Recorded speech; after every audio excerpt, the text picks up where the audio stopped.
Dans le périmètre de construction du pont à Védocor, certaines familles souffrent le martyre. La coupure d'eau a transformé les robinets en simples objets décoratifs, incapables de remplir la moindre de leurs fonctions.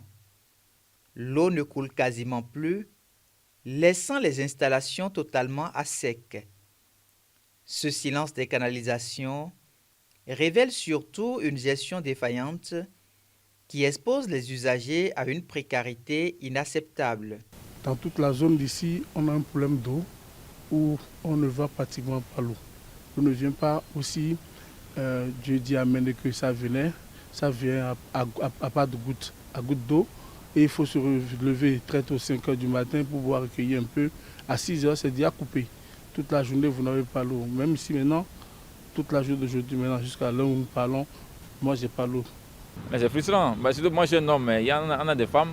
Je travaille avec des femmes, imagine des femmes. Nous, les hommes, souvent pour aller aux toilettes, on peut se débrouiller, hein, pour ne pas se toucher. Mais des femmes qui sont parmi nous, c'est un peu compliqué. Donc, quand je regarde certaines personnes, parfois on a besoin de négocier avec des enfants ou des petits qui aillent chercher de l'eau depuis un peu plus loin, ceux qui en ont. Donc, c'est souvent ça, ce qu'on essaie de faire. Celles et ceux qui veulent respecter au quotidien le troisième pilier de la devise du Bénin sont limités. Le manque d'eau fait que même notre activité est bloquée parce que, surtout nous, quand nous finissons nos traitements, nos patients doivent prendre de l'eau tiède et tout. Mais le fait qu'on n'a pas l'eau potable, c'est compliqué et les patients ne viennent plus comme cela se doit. Les premières autorités rencontrées n'étaient pas la voie indiquée pour nous expliquer ce qui se passe. Les citoyens implorent tout de même l'indulgence de la SONEB.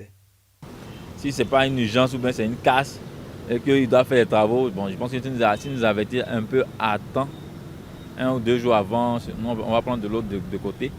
Sinon, parfois, c'est la surprise là, c'est ça qui n'est pas bon. Oui, nous demandons à la SONEB de vraiment revoir notre situation parce que vraiment la population, les maisons d'à côté et tout, on a vraiment ce problème. On ne peut pas vivre sans l'eau potable. L'eau, c'est la vie.